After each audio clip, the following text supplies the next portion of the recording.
Welcome to the Bias Buzz. I'm Don Irvine, and my special guest this week is Jerry Cave. And I don't really know how to introduce you and describe you, just the raconteur of Maryland, I don't know. You can describe yourself anyway. But anyway, we have a lot of news to cover. I think we've talked about this just kind of in a pre-show. So let's just get right to it today. Well, I do want to thank you for having me on. And as I've said before, that of all the introductions I've ever had, this one here is the most recent, so thank you. Well, thank you, I guess. All right, so we're going to start off with the bigger news of the night or the day, which is the Trump campaign shakeup. And I want to say that, Jerry, you've been a Trump guy probably from the start. I became a Trump guy on February the 3rd when I saw what he was doing and recognized it from my experience in broadcasting, and I knew he was going to win the primary. I knew it was going to be tougher, obviously, in a general, but that's when I became a Trump supporter because I saw him as really the only candidate who could cut through the media bias, get to the people directly, and win. All right, so what are your thoughts about this campaign shakeup? So they bring in Steve Bannon from Breitbart, and then Kellyanne Conway, who is a very reputable Republican pollster, and it looks like Paul Manafort's role will be diminished. What are your immediate thoughts on this so far? Well, I look at it like when we took Guadalcanal. You have different units do different things. So you had the Marines take the beach, establish the beachhead. Then you had the Seabees come in and finish the airfield. Then you had the Army come in, take the rest of the island, and the Marines left. So what he had is Trump was like the Marines and won the primary. He brought in Manafort and other people to sit there and solidify it. Now he needs new people to take it to the new level. And Kellyanne in particular is very important because she brings it into the granular level. Her expertise is in campaigns and polling and in interpretation. Trump is going to win by being Trump. He's not going to win by changing and becoming somebody else.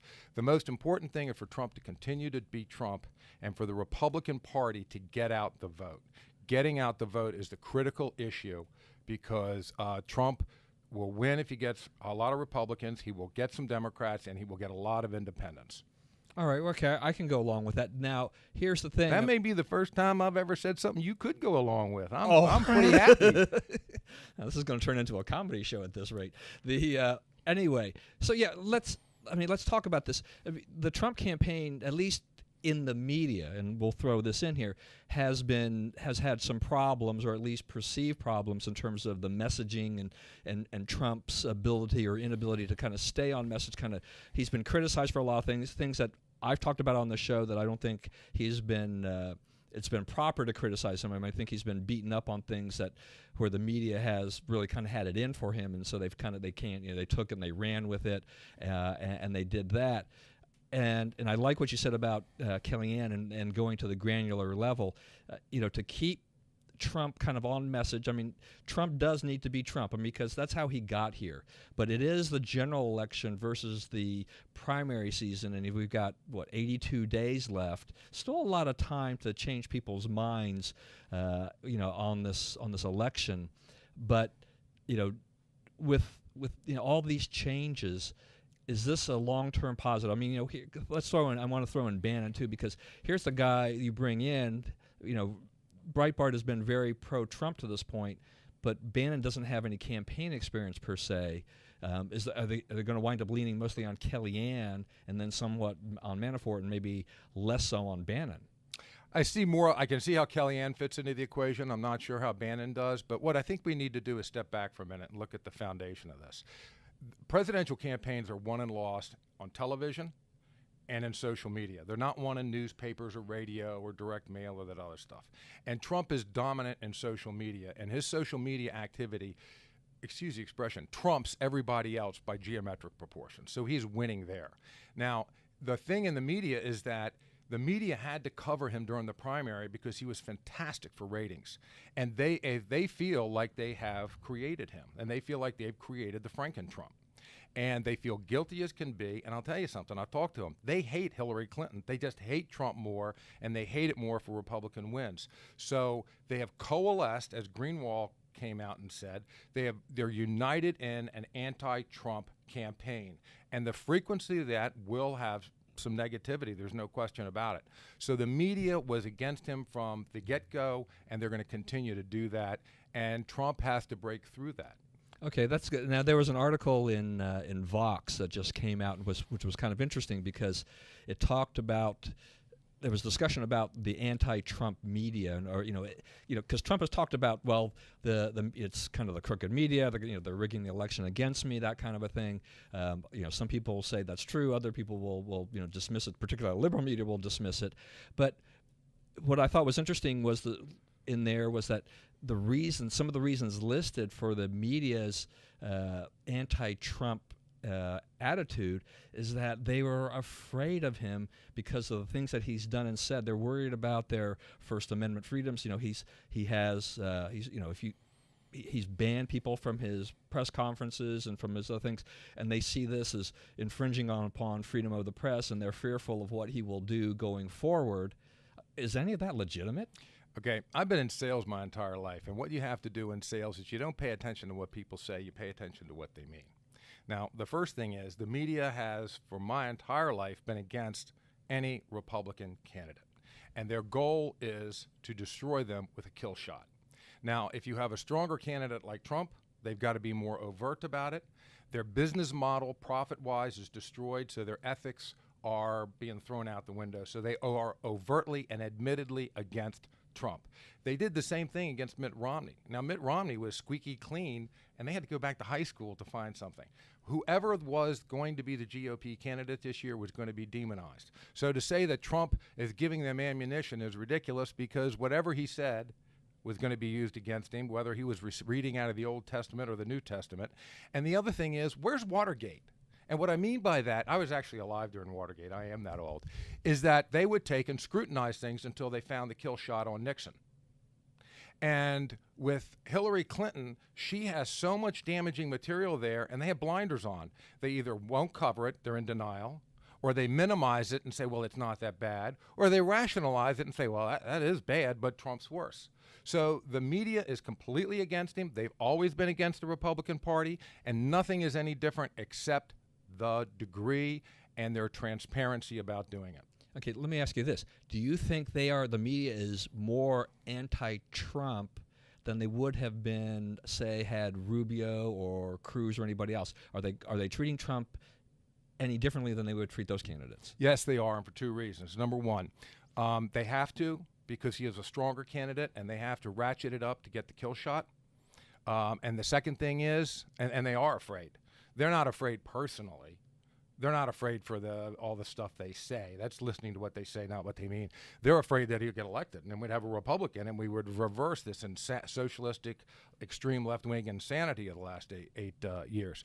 And the second reason that they are so vehemently against him is they feel guilty as they possibly can, because they know by giving him $2 billion worth of earned media, which people actually see, versus advertising, which they block and they don't believe, they feel like they've created him. So they feel incredibly guilty about that, and they are pouring all of that into energy to destroy him. Yeah. But they did the same thing to McCain.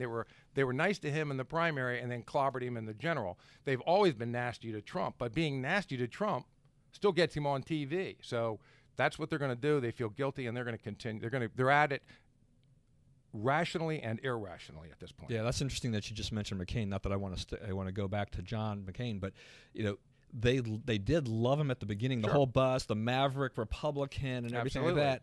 But once he was now the candidate and the nominee, everything changed. Oh, they cut his throat. And you know what?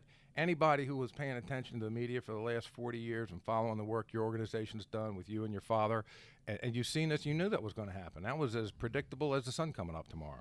All right, so let's move on to Hillary. You mentioned about kind of the adverse reaction, or I guess the media is ignoring what's going on with Hillary. She's got baggage out the wazoo, right? On this, we've got this. That's the biggest understatement I have ever heard you utter. So, the interesting thing about this is, Judicial Watch has done a lot of work on trying to get these emails. They had some more emails they released this past week, showing what looks to be like a pay-for-play scheme between the Clinton Foundation and Hillary's State Department. What gives? Back up again for a minute. Let's put all this stuff in context. They impeached and threw Richard Nixon out of office for lying on television, not under oath, but lying on television about a crime he didn't commit. Hillary, that's a hill. Hillary has a mountain range of things that she should be disqualified for president, for which she should be in jail. I have family members that are in the military, and they would be in the Army, they would be in Leavenworth prison or on their way for doing 1/1,000,000% of what she's done. So the media, what the media did in Watergate is stayed on it till they got something, and what they're doing is the opposite with Hillary, is they're staying off of it. And it's really unconscionable. They're going to turn this into a banana republic where if their friend commits crimes, they put it aside. If somebody else even talks about doing what they're mad at Trump for is that Trump talks about the problems, and facts are brutal, and he talks about them, and then he gives plausible solutions, and that means you have to choose. This is going to help this person. It's not going to help that person. The liberals don't do that. They just talk and say, well, we'll talk about the problem. So they never take sides. They never take responsibility. Trump does that, and they can't stand it. So they condemn him for talking about the truth, and they give Hillary a pass when she is guilty as hell. Okay, right. And they've given her a general pass. They haven't given her a full pass. I think this goes back to the fact that the media doesn't really like Hillary all that much, but goes back to what you were saying before. You know, they really they hate Trump more than they hate Hillary. I think that's kind of the bottom line. And so they're going to wind up voting for Hillary. You know, I don't know how much more they're going to be in the tank for Hillary than they were, say, for Obama. You know, comparatively, but you know, there's all this evidence that keeps popping up, and there are reports. They are at least reporting on it.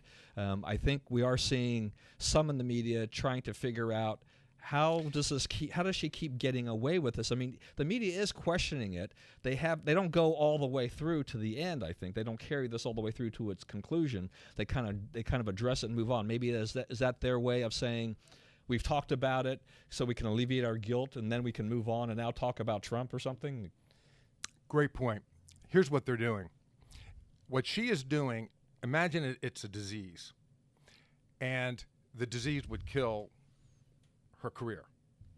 What the media does is talk about it, but they give her a pass. They don't bring it up. Then they criticize Trump. In essence, what they do is inoculate her so she doesn't die from this disease of her corruption.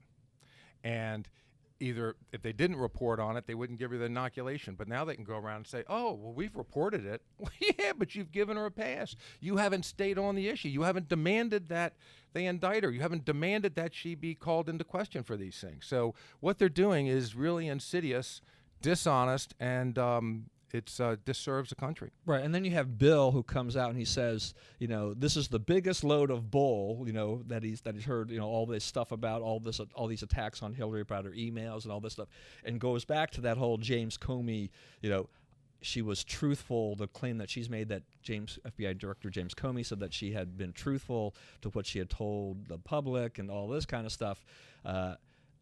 And so then we have, you know, Bill resurfacing, trying to be the guy saying, I'm now defending my wife, trying to give this other thing. Because Bill's very popular in general with people. He's probably more popular than Hillary, right? Yes, and what baffles me is how the country's most famous sexual predator can be popular. He and Bill Cosby. But getting back to the situation is, what I thought of when I heard Bill Clinton say that was what FBI Director Comey must feel like. Here he has prostrated himself and gave Hillary a pass, and Bill Clinton calls him a liar for it. Comey deserved the country because his job was simply to investigate, and if there's enough information to warrant a crime, to recommend an indictment. That's the beginning and end of his responsibility, and he didn't do it. And his reward is not only the conservatives and the people paying attention condemn him for it, but the person for whom he did it, the Clintons, they just called him a liar on national television. Right. All right. So let me ask you about this, which is the Washington Post editorial from the other day, from August 14th, and it talks about this whole pay-for-play thing. Now, the Post start off by saying that basically they think that calling it a pay-for-play scheme is an exaggeration, but they said the latest unearthed emails from the Clinton State Department nevertheless reveal that the ethical wall she was supposed to have built between herself and her family's organization was not impermeable enough. And then goes on here towards the end, but it suggests that some donors to the Clinton Foundation may have sent gifts as a means to buy access, and it points to a much bigger potential problems. Should Ms. Clinton win in November, she will bring to the Oval Office a web of connections and potential conflicts of interest developed over decades in private, public, and in the case of her family's philanthropic work, quasi-public activities. As secretary, she pledged to keep her official world and her family's foundation separate, and she failed to keep them separate enough. Such sloppiness would not be acceptable in the White House. Does that mean the Washington Post is not going to endorse her when it comes time? Of course not. Step back again for a second. When I was in the corporate world, we had to take courses on managing people, a lot of them, and we had to deal with people that had dysfunctional behavior, drug addiction, alcoholism, things like that. And somebody in that situation has 3 lines of defense. One, they deny it. So Hillary Clinton just denies it. The other 2 are rationalization and minimization, and that's what the Post is doing. They minimize it and say, well, you know, it's an ethical wall. No, it's not. It is a classic case of you would have a RICO statute, and nobody knows more about that than Rudy Giuliani. Granted, he is a Trump surrogate, but nobody knows more about that than him, and he's identified it that way. And the second thing is, and that article goes on to say, is they rationalize it and they go, blah, blah, blah, Hillary, an ethical wall, but, you know, she'd run it against Trump. Yeah, yeah. So it's been interesting to see. I mean, the media. I mean, one of the things that relating to this too is just that CNN the other day when they had a panel on Inside Politics, one of their national correspondents, political correspondents, said about this is that Hillary, if she would just kind of come out and talk about this, she could put this behind her. I mean, I cannot possibly disagree with you more, my brother, and I hate to do that. No. I'm just saying what cannot. I'm just saying what this reporter's saying. Okay? Oh, listen, that's the reason she hasn't had a press conference all year and has no intention to have one. Right, she won't. That's the thing, is that this reporter is saying she could put this behind her, she would come out and talk about it. The thing is that you and I both know that's never going to happen. She's not going to do that. That's a classic case of denial by him. A way to deny that the problem exists by saying, oh, if she would just come out and explain it, everybody would understand it. That's not true. If she came out and had to field questions on this, that would be the end of her campaign. The end. But the media doesn't. You know what else? Why doesn't the media insist on that? Why doesn't the media say, you know what, we're not going to give you any coverage until you answer some questions? Not for us, but we have certain privileges from the First Amendment, and the reason we do is to discover things for the American people. And we're not going to just sit here and take your talking points or your campaign material. You have got to answer some questions, so we are not going to give you any coverage or do whatever, have a boycott until you have a press conference. If they had any integrity or were going to serve the people and earn their First Amendment privileges, that's what they would do, and not a chance of them doing it. Right. I mean, I think you make a great point there too, because I'm sorry, I didn't hear you say that. Can you say that again? Come on, I agree with you more than you think. But Hillary, I mean, it seems that her strategy with this, with the media, is just say as little as possible, extreme avoidance, stick to the talking points, don't get off of that, and you'll be fine. And this is a very managed campaign, because if she's given a chance to go off and just be Hillary, that's a disaster, don't you think? When would you ever in your life, not happen in your life, might have happened in mine, never in yours, would you ever be counseled to say as little as possible when you have interaction with the police or interaction in court? And she is basically treating this as if she is in court and she doesn't want to say anything because anything she says would incriminate her. All right. So we've talked a lot about the media and politics. Let's go on to something that's a little more closer to home, something you have some insight into, which is the flooding in Baton Rouge. This has been a horrible natural disaster. Something like 40,000 homes have been affected. I think the latest reports were 10 or 11 now dead, and they may yet to find more. Just 20,000 plus homeless at least. It's not over. The floodwaters are receding, but there's still other things going on here. Louisiana hasn't really seen anything like this really since Katrina, I guess. It's heartbreaking, and I have family in Louisiana. I love the place. I went to college there. It was the best 8 or 9 years of my life doing that. And and I have a couple of comments, and I don't mean to be lighthearted, but my heart sinks for Louisiana, no pun intended, and our prayers are there. First thing is there are 3 nautical outfits helping out. You got the United States Navy, the Coast Guard, and you got the Cajun Navy. And that is people just on their own, getting their boats, their John boats out and going out and helping people. And that's what people who take responsibility for their community do. Now, you didn't see that in New Orleans. You saw a lot of people in the community just hightail it out of there and leave people, and then other people had to come in. What is happening also is that the people in New Orleans are working and are grateful to have an opportunity to help the people in Baton Rouge, because people in Baton Rouge are so helpful for them in Katrina. The Parkway Deli, which serves the best poor boy sandwich in New Orleans, had everybody over, drop off, food, clothing, and stuff like that for everybody yesterday. So everybody's helping out. The other thing is, southern Louisiana is about half underwater anyway. They pulled so much natural gas oil out of the ground, carved so many canals in the swamp, that a lot of what is showing up as dry land ain't very dry on a good day. And the last thing is, there's a statistical correlation going on here. Whenever Louisiana has Democratic governor, they have flooding, because you had a Democratic governor with Katrina, you had a Democratic governor now, and you had a Democratic governor back in 1968 when Camille came in, did almost what Katrina did. So the thing is, we need to be prepared, but Louisiana, for that and a lot of other reasons, you need to stop electing Democratic governors.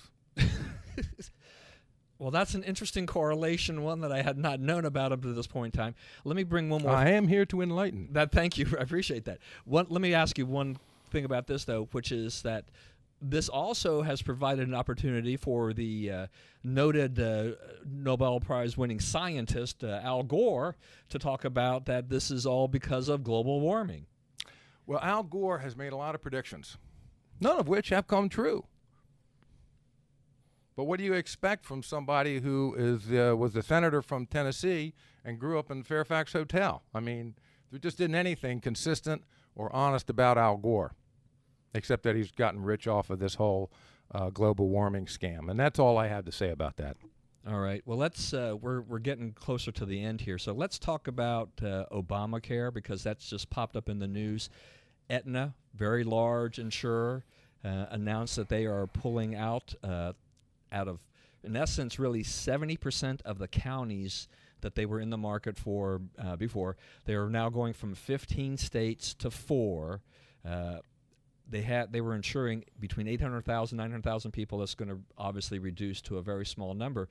And the reason is that since 2014, they've lost $430 million participating in these exchanges. Now, they were not the first insurance company to pull out. United Healthcare, which is maybe the largest one, and then Humana has also pulled out, and there are others that are probably looking at this. Does this signify the beginning of the end for Obamacare? Or are the Republicans going to even need to bother to try to repeal it anymore? Or are they just going to go after a shell after this point? Well, it's another case of the media having inoculated everybody to the truth, and it just doesn't, nothing shocking anymore. And I want Aetna to know I share your pain, because Obamacare has cost me money too, and at a time in my life when I am least able to afford it. So thank you, Obamacare. But everything about Obamacare has proven to be a lie. They said it would cost less, it costs more. They say you can keep your doctor, you can't. But this is all intentional. I read Obama's book in 2008, and I haven't been surprised, disappointed, but not surprised ever since. This is all designed intentionally to fail, so they end up with single payer. They have done the same thing with the economy. We are approaching $20 trillion in debt and haven't even got to the entitlements, and that is designed to have the whole system implode so they can recreate the country like a West European socialist state. But the problem is we're not Western Europe, and we don't have the United States to bail us out on defense spending and everything else. So this is all designed to fail, and it's intentional. Well, shouldn't be a surprise to anybody. Yeah, and I think one of my things about this too is just that the CEO, the president of Aetna, was saying that we would consider basically re-entering the market, going back in if certain policy prescriptions were changed. I kind of read that as if the government makes it more profitable or enhances things where they're guaranteed a steady stream of income. But the insurance companies, what bothers me about this is just that the insurance companies are the ones that went in there headlong. I mean, they were big supporters of this, which disappointed me initially. I didn't think they were going to go for this, but they saw dollar signs at the very beginning of this. They believed what Obama, and the Democrats had been selling them, and they thought, oh, we're going to make all this kind of money. And they totally miscalculated because they had to take on all these people they could no longer exclude for pre-existing conditions. So they had this pool of sick people, and they thought, oh, well, then all the young people will make this affordable because that's what it says in the act, right, the name.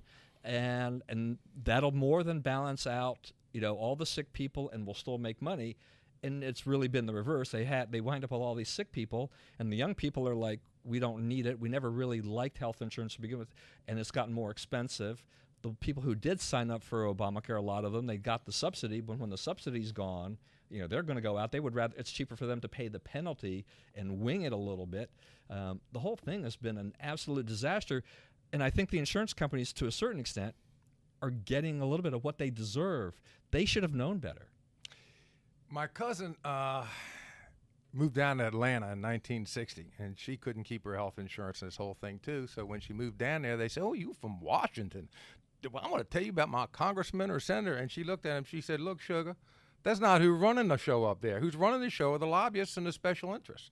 So it would be nice if America had somebody run for president who was against the special interest. Holy cow, we got somebody, and that's Donald Trump. So don't be surprised that the insurance companies are unhappy that they got a bad deal. And what they're saying is, think about what you just said. They're saying, give us a better deal so we'll stay in. So what we'll do is cause you pain by pulling out if you give us more money to stay in. I mean, the government is supposed to work for the little guy, for the individual, for the people, for the small business people, but we don't have a lobby down on Capitol Hill, but the special interests do, and Hillary Clinton is lock, stock, and barrel tied into Wall Street, the special interests, the insurance companies, everybody. So if you want to have any of these things reversed, you have two choices. You can vote for the guy who said he will reverse it and we have an opportunity, or you can vote for the status quo, which is guaranteed destruction, economically and every other manner. And I know that you've now spoken about everything you could possibly speak on, but it's time for a 2-minute warning. You have about 60 seconds to comment on anything. Well, I think we're at a very important part of American history, because whoever we elect as president this time is going to determine whether this country continues as it exists or continues to become a banana republic. The election, everybody that says, oh, I can't bring myself to vote for Donald Trump, what they're saying is because he has a big ego. No, it's about your ego. Your ego doesn't allow you to vote for somebody whose style you don't like. I don't care about style. I care about substance. And if we elect Hillary Clinton, here's what's going to happen. She is going to make the illegals into Democratic voters, and Texas and Florida will become as Democrat as California, and the Electoral College is gone for the rest of the history of this country. She will then appoint 2 to 4 people on the Supreme Court, and those people will interpret the Constitution to say whatever they want it to say. And the Supreme Court and the court system will be gone for the rest of the history of this country. So if you have any other thoughts of doing anything other than supporting Donald Trump, that is the kind of thing that is the kind of destruction you are going to visit on your children and your grandchildren. And what I dislike about that is you also going to do it to my children and grandchildren. All right. So my finish here is just we lost an iconic hero of the conservative movement, or John McLaughlin just passed away. For a lot of us have been in this area for 30, 40 years. We've seen John. He ran the McLaughlin Group on television for a good 30 plus years, I guess, and even was doing the show up until about a week ago. He brought a lot of people kind of to the forefront. He was a tough guy, but he was a smart guy. I think he was very fair in what he was doing. There was just something about John McLaughlin. He always had to have that last word, which I always thought was rather amusing. But rest in peace, John. You were a great man, and you'll always be remembered by conservatives and your other friends. And so with that, it is bye-bye until next week.